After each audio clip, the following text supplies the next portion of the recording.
they are, you don't have to buy it. But as a seller who knows or doesn't know that you know about the deferred sales trust, they oftentimes use that against you and don't allow you to really negotiate the deal in case you find hair on the deal. This is Henry Washington, and you're listening to the Average Joe Finances Podcast. Welcome to the Average Joe Finances Podcast. Are you trying to get out of debt, invest, or just not sure where to start? Then this is the place for you. We discuss different ways to get out of the rat race and build your wealth. Join us on this wild ride to financial freedom. Hey, welcome back to the Average Joe Finances Podcast. I'm your host, Mike Cavagioni, and today's guest is Brett Swarts. So, Brett, super excited to talk to you today. Thank you for joining me on the show. Mike, it's my pleasure and honor to be here. Thanks for having me. Absolutely. Hey, so the first thing I'd like to ask you, I just want to start this straight off the bat, the same way we do every episode and every guest that we have on, is we want to know more about you. So if you could share a little bit about yourself, your story. Who is Brett Swarts? Yes. So I grew up in Northern California, call it Taxifornia. And this is during the MC Hammer days. My brother and I, my parents were building houses, mostly my parents, but we were helping out the best we could, learning how real estate works and how to cash flow and how to develop a project from ground up, and fell in love with it at a young age. It was really cool. But my mom and dad had better plans in some ways for us to go to college and to be the first one to get degrees and perhaps not work as hard with our hands, more with our minds. And that's what we did. We went to college, and along the way had a chance to play some basketball, and I got a scholarship in basketball at college to play. That was cool at a small private school, and studied business, studied Bible and theology, and studied a minor in counseling psychology, but also studied and practiced multifamily brokerage at a company called Marcus and Millichap. And I fell in love with 1031 exchanges and multifamily properties. And so I came right out sprinting out of college, ready to get going, and things were really excited. This is like the 06, 07 timeframe. And things were hot for a little while, and then they came to a screeching halt. And I went from making a little bit of money to like nothing overnight. And for the first time in my life, I all of a sudden started to feel a lot of pressure because I was an adult at this point. My wife and I are married, new baby on the way. And essentially, I'm making zero at commercial real estate brokerage. And so I did what every good, I guess, entrepreneur or real estate wannabe does. You get a side hustle. My side hustle was working at a place called Cheesecake Factory. I worked nights and weekends serving cheesecake and keeping the lights on, 70-hour weeks. My day I'd make cold calls, negotiate with banks, and help my clients because they were going through a challenge too. They had too much debt and not enough liquidity, and they were losing half or all of their wealth, millions of dollars. We were just trying to get, hundreds of dollars to come in to have the groceries. And so the other part of this story too is my parents were very wealthy at a young age. Then they got divorced. And so my brother and I saw two sides of wealth. The first side was my dad, who had all the money and didn't really pay any child support, but he would definitely take care of us when we went over there. And he had the Harleys and the boats, and we went camping and the trips and all this fun stuff. So he'd spoil us when we were there. And if we ever needed anything, he would give it to us. But 90% of the time, it was my mom, and he didn't pay child support. And so we're living with my grandma in our house and trying to make ends meet. And fast forward, I'm going, oh my gosh, I'm newly married. And all of a sudden this financial pressure is hitting, right? And you go, all of these fears and all of these things start to bubble up. And I never wanted finances to come in between me and my family. And that was part of my determination, I think, to work hard and get a degree and get a good job. And I'm going through this struggle, this just financial struggle. But my wife believed in what we were doing enough to live with my brother in a small condo, me, her, and him and the baby, and to allow me to work side hustles to keep the lights going. During this time, I learned about the Deferred Sales Trust, which we're going to talk about here in a minute, which unlocked some freedoms for some clients and really helped them to eliminate the 1031 exchange as we learned about it, because their same problem we identified was the ability to get the freedom from the 1031 exchange. They were overpaying for properties and taking on too much debt, not enough liquidity. So I said, here's a freedom for you. If we had a chance to do this all over again, what would we do? And so fast forward, my business started to grow. I was able to retire from the Cheesecake Factory. My wife and I have 5 kids. We live in 2 places, Taxifornia, about 49% of the time, and then St. Augustine, Florida, about 51% of the time. And we teach and train in people how to get freedom when exiting highly appreciated assets of any kind. And this is what brings us here today. Brett, that is an awesome background. You got me cracking up over here as you're going. I'm sitting here writing notes, and one of the things I thought that was really funny is as you're going, yeah, you know how when you come out of college, a lot of people, they want to get a side hustle and figure out what they're doing. And you're talking about how your side hustle was Cheesecake Factory. Most people would say that they got their job at Cheesecake Factory and their side hustle was making these phone calls and getting into real estate. But your mindset was like, no, that's my main job. Just the side hustle is Cheesecake Factory. I'm doing that to make a little cash to pay the bills. So I really like that way of thinking. I've never heard anybody talk about it like that before. So I just want to say that's freaking awesome. And it made me chuckle while you were doing it. I was like, okay, this is pretty cool. But as you were going, you got into your background, and I just want to dive a little bit deeper into a couple things here. You got to see two sides of what happens, or you got to see some of the unfortunate thing that a lot of kids see when their parents get divorced is it becomes a little bit lopsided, right? With where the finances go. And I'm glad that your father was able to take care of you guys and all that stuff and make sure everything was good. But I understand what you're talking about when you had that struggle and had to move in with your grandmother and all that stuff. Like, that stuff's not easy for a young man. And going through that, do you think that some of those hardships that you faced when you were young, do you believe that's one of the things that kind of shaped your character into that mindset that you had mentioned? Like, you don't want to have finances be an issue in your marriage. Do you think that's one of the things that helped shape that? Yeah, 100%. These are all opportunities to grow and to persevere. And I'm a believer. I have faith in God and Jesus, and I believe that he gives us opportunities to grow during these challenging times. And then that forges the grit and the resilience to face things in the future to help more people with whatever they're going through. And yeah, 100%. It was tough. At the same time, you're like 6, 7, 8 is kind of when it happened. You start to notice about 14, 15, like really what happened. And then you start to ask the questions about like 16, and all of a sudden you're like, oh, what this is. And then you're like, you get angry. And there was two ways that could have went with that. Like, it could have been really anger toward my dad. It could also be just love and compassion to know that things don't work out sometimes. And how do we still keep the relationship going with the family? And fortunately, my mom was kind enough, and also a believer, to tell him to love him, even though there were some challenging things that he didn't do in the past. And yeah, it was all of those things. It was faith. It was perseverance. It's a part of who I am today. And it's also given me a chance to relate and be empathetic with people who have gone through a divorce.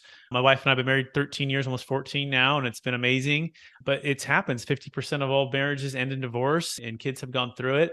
But I just feel fortunate that I had a lot of good coaches in basketball and football, and I had a lot of good youth pastors and good mentors and older brother, older cousins. So there was always really good father figures in my life, but these are the things that sometimes happen, and it's our choice to make the best of them. And I was fortunate to have a lot of good people around me as well.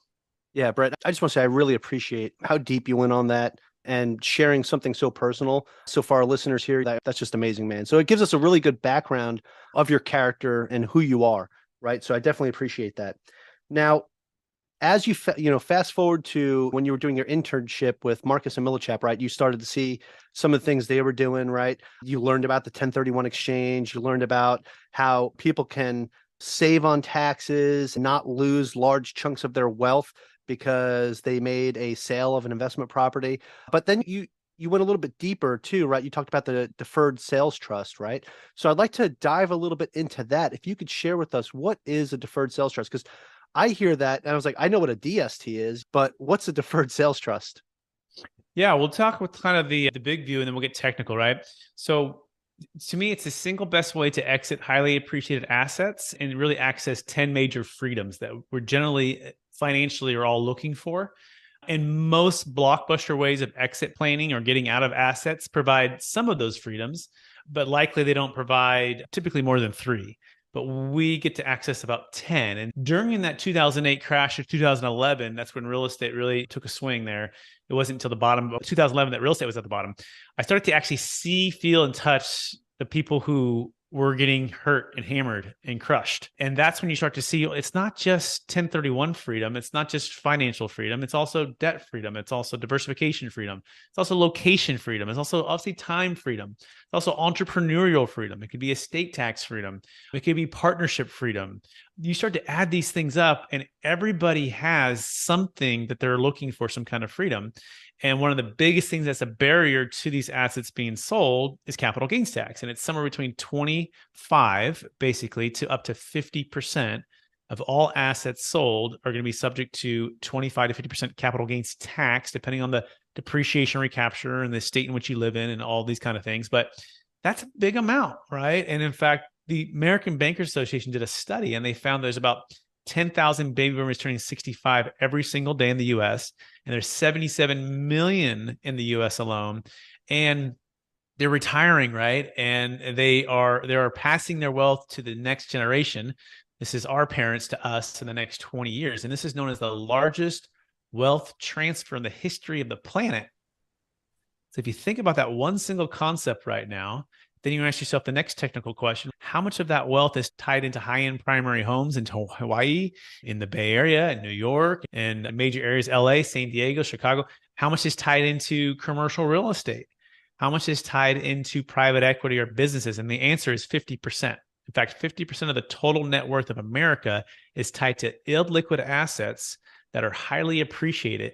And this is going to be the biggest transfer in the history of the planet of wealth that we know of. And so we've got this window here to unlock some of these freedoms. And what are some of these freedoms? People want to retire, of course, that's part of it, right? But they also want to be able to maybe be entrepreneurial, maybe to separate from that partner, maybe to develop that project, maybe to get out of that cryptocurrency, maybe to get out of that stock. And all of these things are happening. The question is, how do you defer the capital gains tax and still be able to be passive or active? And that's the coolest thing about the Deferred Sales Trust, is that it's Netflix because it's so flexible. I mentioned Blockbuster in the beginning. That's like the 1031. You're showing up on a Friday night, Mike, and you've got, if you're in Hawaii, maybe you're driving in the sunshine and it's not so bad. But what if you lived in Wisconsin and it's snowing outside, right? And what if you've seen that video at the end of the aisle and it's a cardboard box and you're about to grab it, but someone else grabs it and you're like, oh, you're frustrated, right? Netflix came out, obviously, and they became a lot more flexible. There's no 45-day requirement. There's no 180-day close. That's the Deferred Sales Trust. There's no kind of equal or greater debt requirement to replace as well. It obviously works for more than just investment real estate. It works for primary homes. We did an $8 million deal in Palo Alto. In fact, I was just in Kona, Hawaii, touring properties and making YouTube videos about telling people that if they sell these high-end homes that are worth 10, 20, $30 million, that they can defer the capital gains tax, not using a 1031 exchange. And so just understanding that concept of what actually works to unlock the freedom is the background for the Deferred Sales Trust. So technically now, what is it? It's simply an installment sale, Mike, where if you own a property, let's say right now in Hawaii for $25 million, and let's say you bought it for $2 million 30 years ago, right? And it's right on that cliff that oversees the best beach, and it's an amazing property. And if you live there right now, you're going to be subject to huge capital gains tax. I don't have exactly Hawaii in front of me, but I think it's one of the higher ones. So let's just use 35%, right? And so if you were to sell for $25 million minus the $2 million basis, that's a $23 million gain. And you times that by 35%, that's your capital gains tax. And so the question is, how do I defer that? The answer is the Deferred Sales Trust. It will actually buy your asset for $25 million and immediately sell it to the third-party buyer. We're also brokers. We're luxury brokers, multifamily brokers across the country, including Hawaii, where we have people on the ground who can sell at a high price, but we do the tax planning to make sure everything is locked and secured before anything moves. And what happens at the close of escrow, instead of receiving the funds directly and paying the tax, you loan the funds to this trust and you get back a promissory note.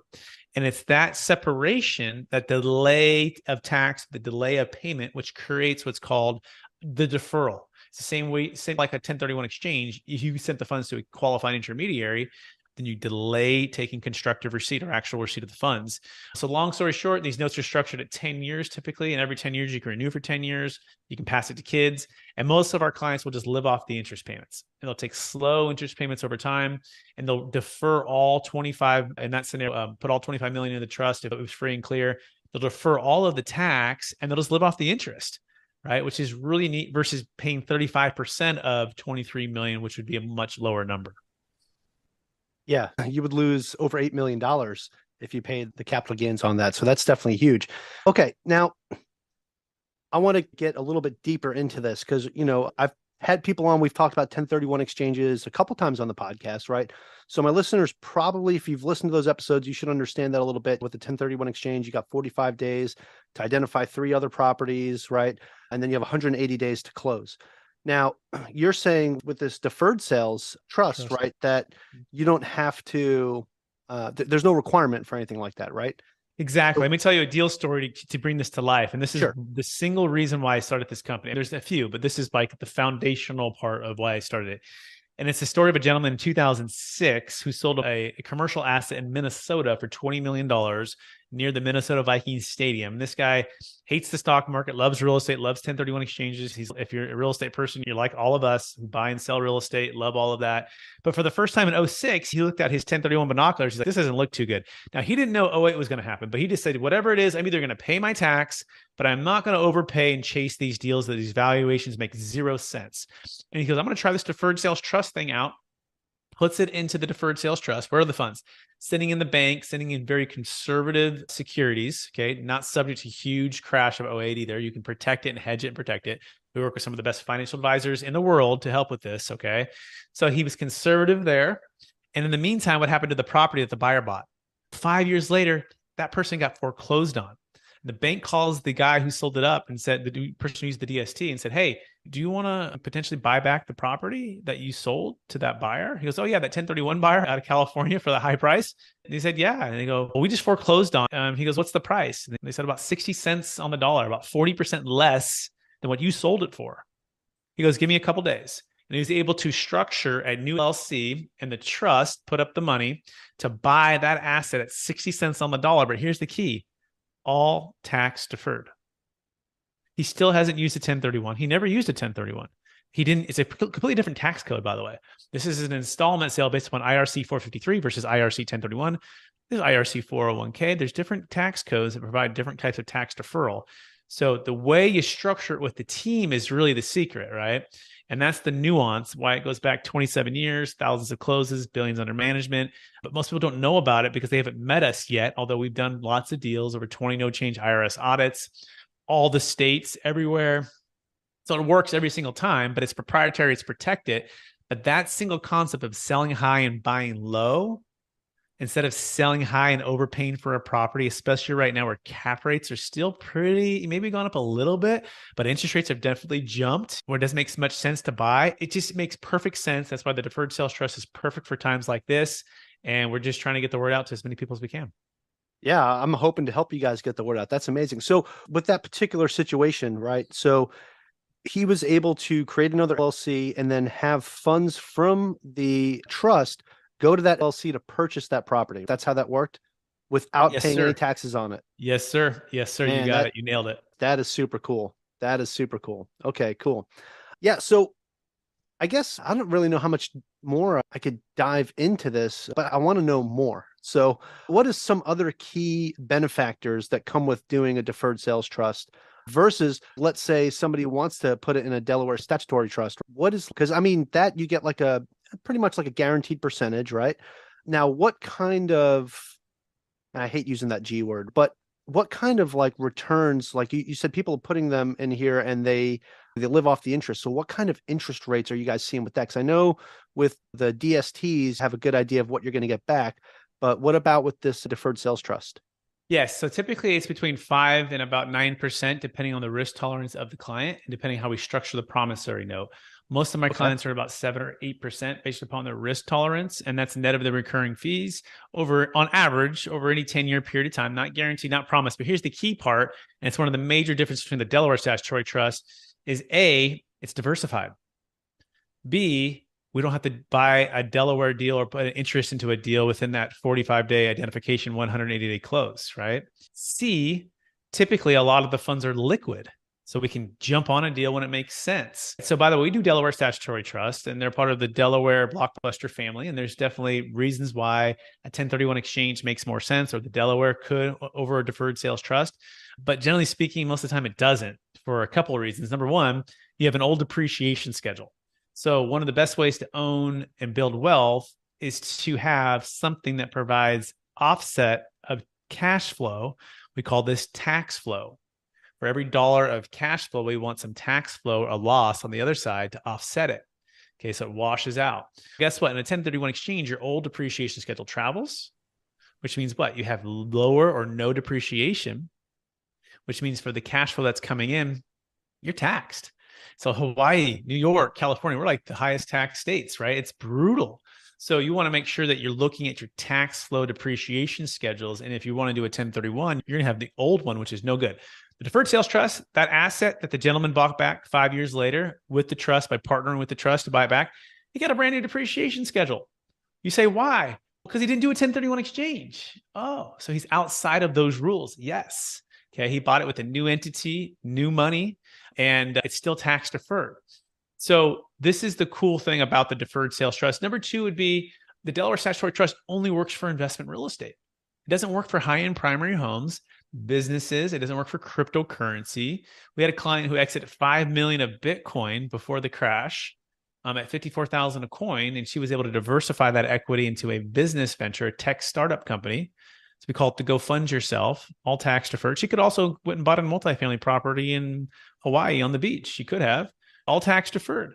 And so understanding that it's super flexible with the assets that you're selling. It works for captive insurance. It works for public or private stock. We're working on a multi-million-dollar Apple stock exit right now. It works for, I can also save a failing 1031 exchange. We can be a backup plan in case you do want to do a 1031. I mentioned we're brokers, so we help people do 1031s all the time too. Well, what if you have a backup plan? What if you could go into a deal knowing that the seller can't be too hardball, because if they are, you don't have to buy it. But as a seller who knows or doesn't know that you know about the deferred sales trust, they oftentimes use that against you and don't allow you to really negotiate the deal in case you find hair on the deal. So these are all the strategic things. So the biggest thing for people to do if they want to take action is to have a tax flow and a cash flow mindset. And number two, make sure you have a team that understands what your options even are and even giving you the options, right? Most agents and brokers don't even know about this. It's part of why we're trying to coach and train agents on how to do this. But then number three would be to actually execute on the freedoms that you're trying to achieve. And when you actually know what's possible and you have the team and you know what the options are, we find that these deals really get unlocked for people and people get a lot of freedom.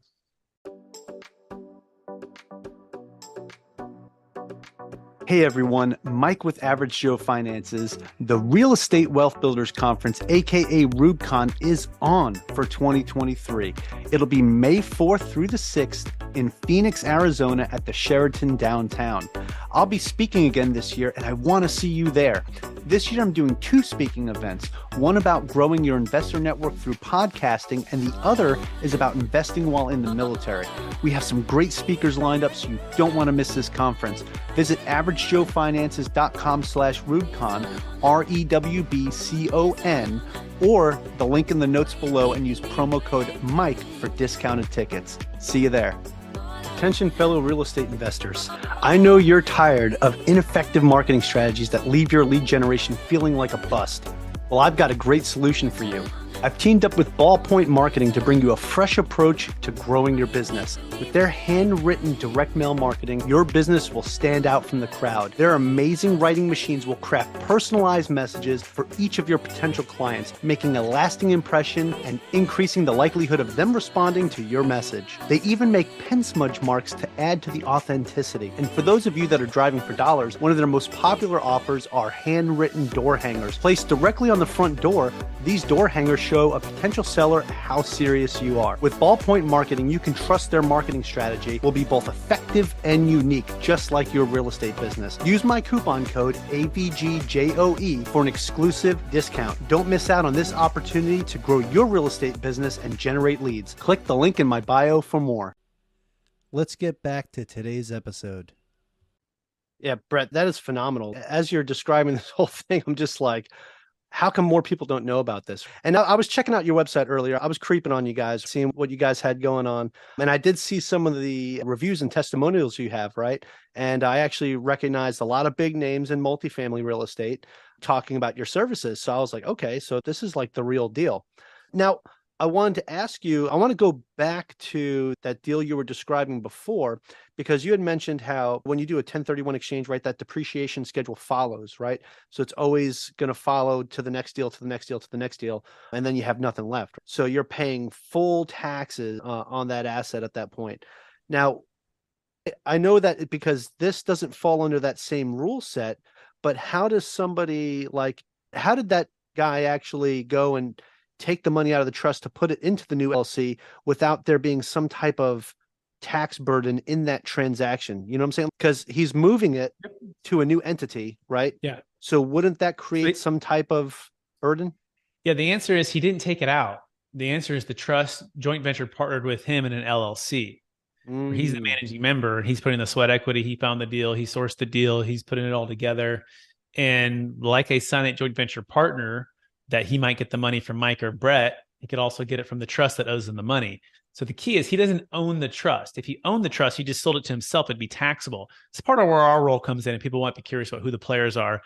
Third party unrelated trustee. Hi, that's me. My name is Brett Swarts. So I'm a deferred sales trust expert, and we're the trustee, and we provide the services at Capital Gains Tax Solutions. And that's what our role is, to be that third party unrelated trustee. This trust only does business with him or her or a married couple, only with that family. And but they don't own the trust. If they own it, it'd be taxable. But they also have all the rights and protections of a creditor, right? And they approve of the investments. There can also be co-trustees too. They can have a co-trustee as a CPA or something as a backup, and extra transparency and all that stuff. So these are the things that we help work through people with how to do it. By the way, this isn't unlike a 1031 exchange. A third-party qualified intermediary is where the funds are sent, and you have to follow their rules, and you give up some control during that time period. This deferred sales trust is like that too. You give up some control. You don't give up all control. The funds do get paid back to you, and you pay tax slowly, but you work with a third party to be able to unlock these freedoms for you and your family. And yeah, that's the main answer to that one, Mike. Yeah, no, I appreciate that. I was just trying to dive a little bit deeper to really deepen my understanding of how this works, because that's amazing, Brett. I'm really enjoying this and learning a lot. So I definitely appreciate that. And I think it's important that for my listeners here, that they get a good understanding of how this works, because a lot of them might be in a situation where they're getting ready to exit a very large deal, and they're like, hey, I don't know if I want to do a 1031 exchange. Now they're listening to this and like, hey, maybe I should do a deferred sales trust. That's awesome. Now, what made you, so when you retired from Cheesecake Factory, right? What made you decide to start this organization? Yeah. So I think the biggest thing is just seeing the transformation for my clients and seeing the freedom that it unlocks. And honestly, it's a challenging sale, if you will. I was selling commercial real estate, and I was doing 1031 exchanges and Delawares, and those are all very common. And I've always liked a challenge. I had 2 degrees and a minor, played basketball in college, and did all of that while doing the internship at Marcus and Millichap. My wife and I have 5 kids, married almost 14 years, and I've always liked the challenge of something. I've just been competitive and I like working with people. And so I fell in love with the ability to help my clients, and then the challenge of this. I would always like going to the away basketball games. Those are my favorite because the crowd was against you, and they were talking trash, and they'd be pulling your shorts, and you're taking the ball out of bounds, and girls would be whistling, and guys would say. And I always liked it. That like drove me to be better. And we won all of our championships in high school and stuff, which was really cool. And went to the state final game in California. Really cool stuff. But the point was, I love the kind of the underdog, if you will. In fact, I learned about this at Marcus and Millichap. This is another part of the inside story, Mike, which is funny. There was 30 of us in 2009 who actually saw and learned about this. One of our strategic alliances at the time. And all of a sudden, like, we're going, whoa, this is real? Too good to be true? We thought we were the ninjas of 1031 exchanges, and like the Marcus and Millichap, some of the best in the country and the best training and all this stuff. And a lot of us sat there saying, too good to be true. But a couple of us said, oh, I'm curious enough to see if this is true. This will change everything.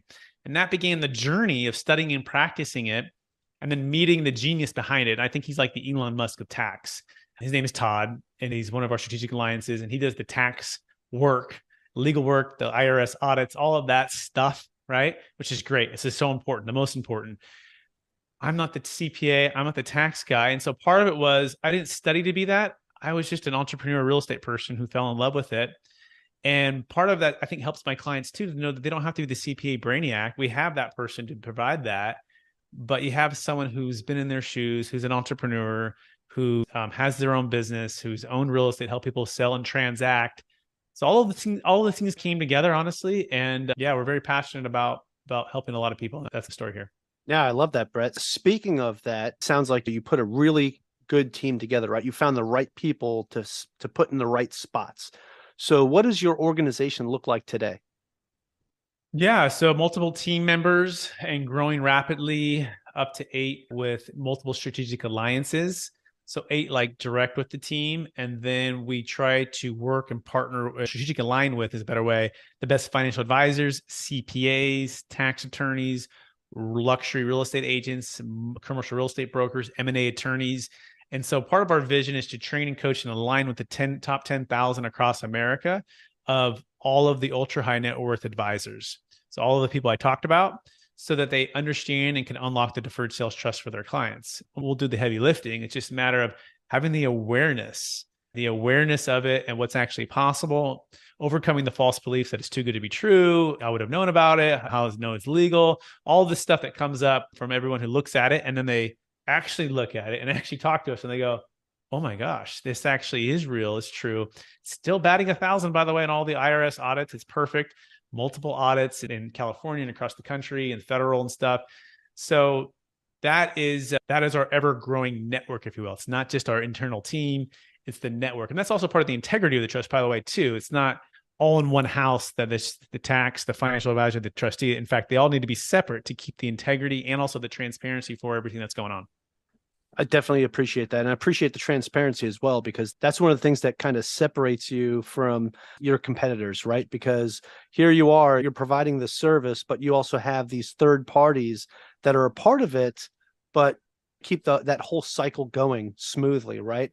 And everyone else that's essentially a third party has their own opinion, right? And can ask those questions that, somebody that was in-house might not ask, because they don't essentially work for you. It's a great point. Honestly, it's one of the most key points, because once you understand that in order for something to go wrong, there's got to be a lot of people that go wrong. And then we also have a third-party tax preparer who's providing all the tax returns. We have a 54-5-year-old CPA firm for another reference. We have national law firms that have done reviews. And there's just a ton of body of evidence there that if you give it enough, I always say, give me 5 hours. 1 hour to meet with me to get to know you, understand your needs, your challenges, your problems, your desires, your ambitions. 1 hour with the tax attorney to get technical and legal. 1 hour with our clients talking with references. 1 hour of the actual financial plan itself, and then 1 hour with your deal. And literally, it can change your entire family legacy for wealth. One thing you mentioned before, like what else could separate from the Delaware?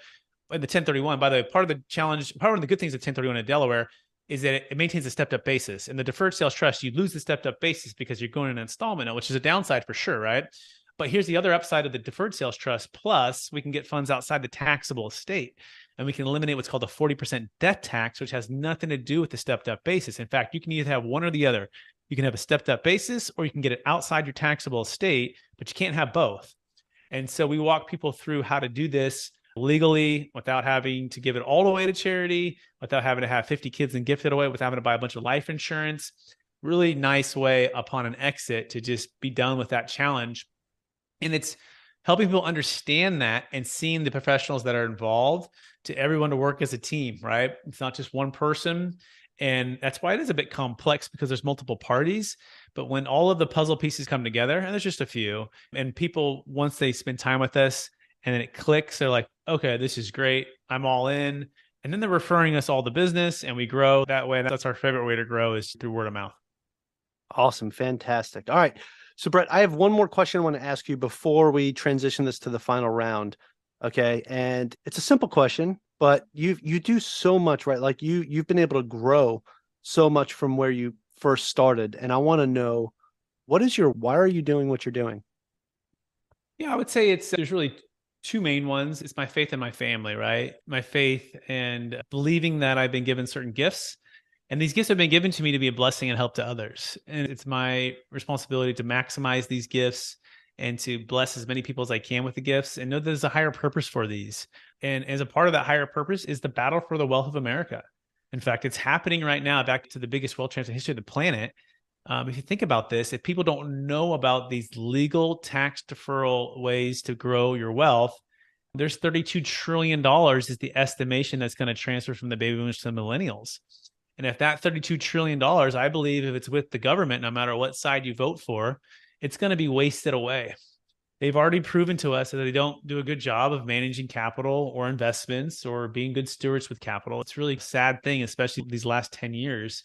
And being from Taxifornia and seeing what's happened the last 30 years of the state being kind of dismantled financially and on so many other ways too, it's a great opportunity to fight for that freedom.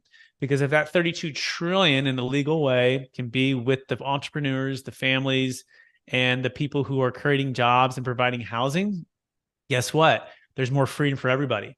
But if that 32 trillion is on the other side of people either selling assets or just paying a bunch of tax and not knowing about these kind of things, then the freedom's taken away. And so it literally is the battle, and it's behind the scenes. It's tax. You're not thinking about just the voting for this, voting for that. It's like, no, this is the tax dollars. This is $32 trillion.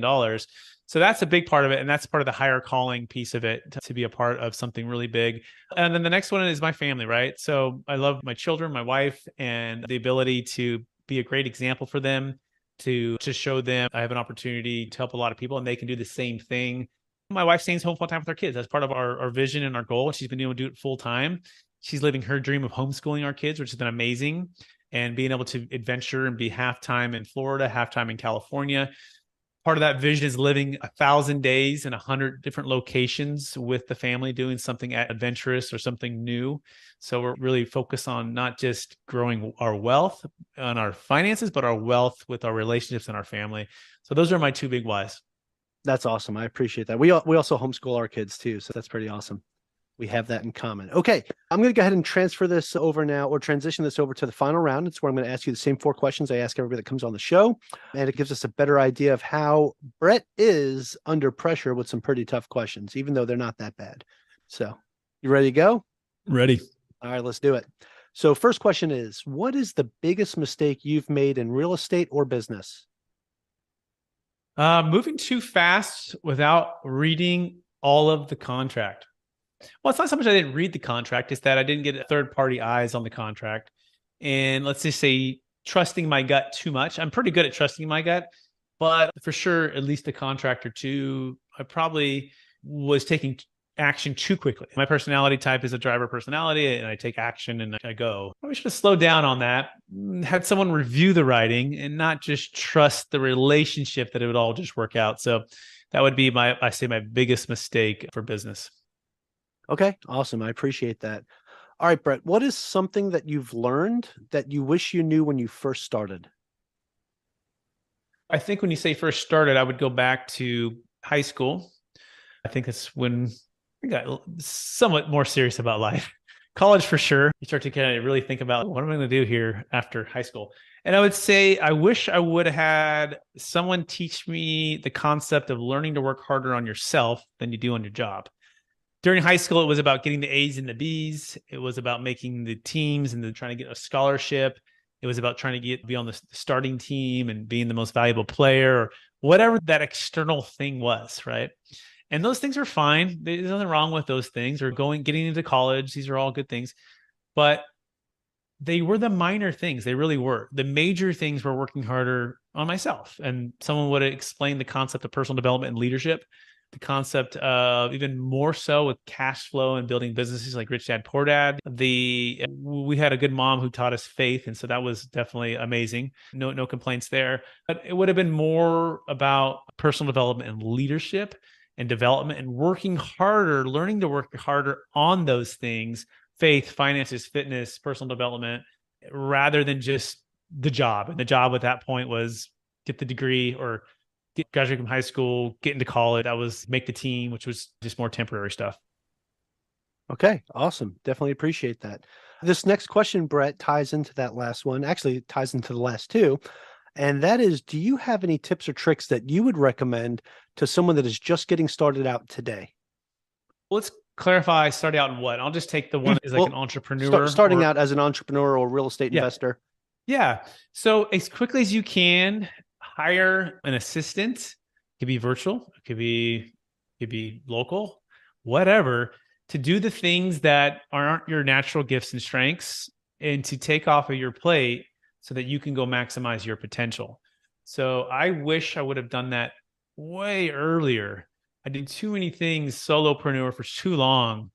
And I'm so grateful for my team now and what we're building and the culture and the community and just the power of amazing people. And know that as entrepreneurs, we think we can do it all the best by ourselves, but you're never going to grow beyond yourself and your leadership capacity to grow other people as leaders.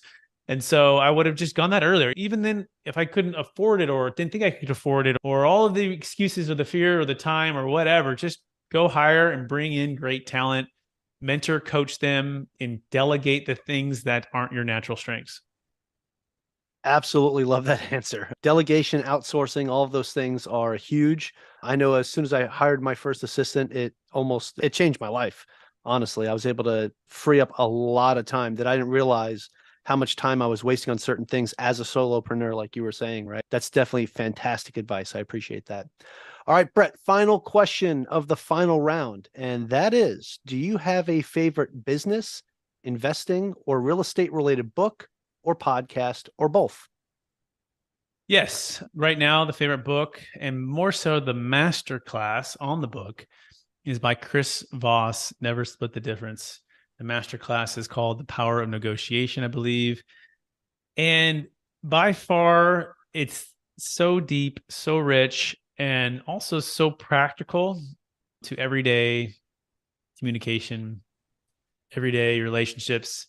So I've listened to that masterclass probably 30 times in the past 4 months.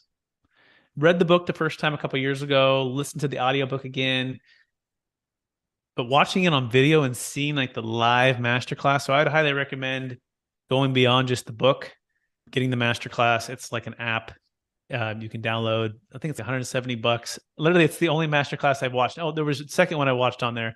It was Steph Curry. I play basketball, so I watched the Steph Curry one, which is good too. But I just keep going back to that, and I just try to apply those practices that he teaches that are masterful. So check that one out. Awesome. Definitely appreciate that. Great recommendations, great book. So definitely appreciate that. All right, Brett, that is it for the final round. You survived. Pat yourself on the back. Wasn't that bad, right? Told you. It was good. Hey, okay. So I do have one more question for you though, and this is the most important one of all, because we're sitting here having this awesome conversation. I know I learned a lot about the Deferred Sales Trust, right? And I know my listeners are like, hey, we also learned a lot and we want to know more. So where can people find more information about you or the Deferred Sales Trust, the service that your team provides? You have a website you could share with us, any social media, anything like that?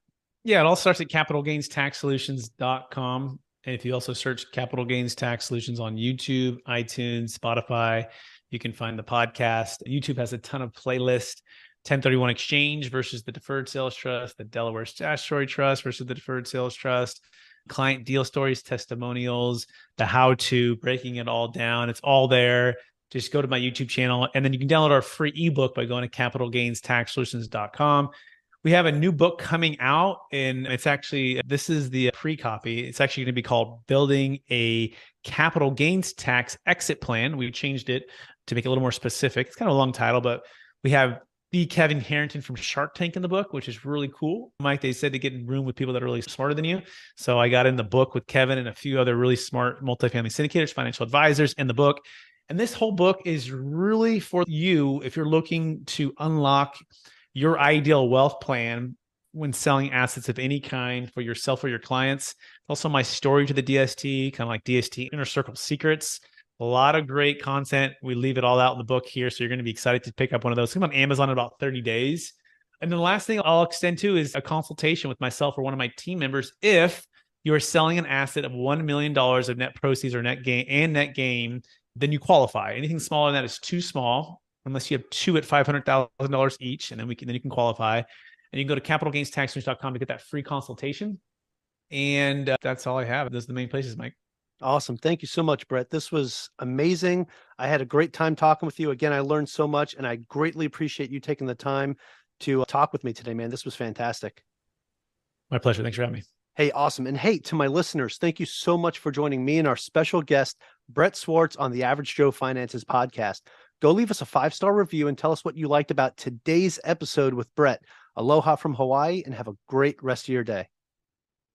Thank you for making it to the end of this episode. Greatly appreciate you being here with me today on the Average Joe Finances podcast. If you haven't done so yet, make this the episode that you go leave us a 5-star rating or subscribe to our YouTube channel. The Average Joe Finances podcast is for informational and entertainment purposes only. Have an outstanding day. Thanks for listening to the Average Joe Finances podcast, your source for beating debt, saving money, and investing. Learn more at averagejoefinances.com.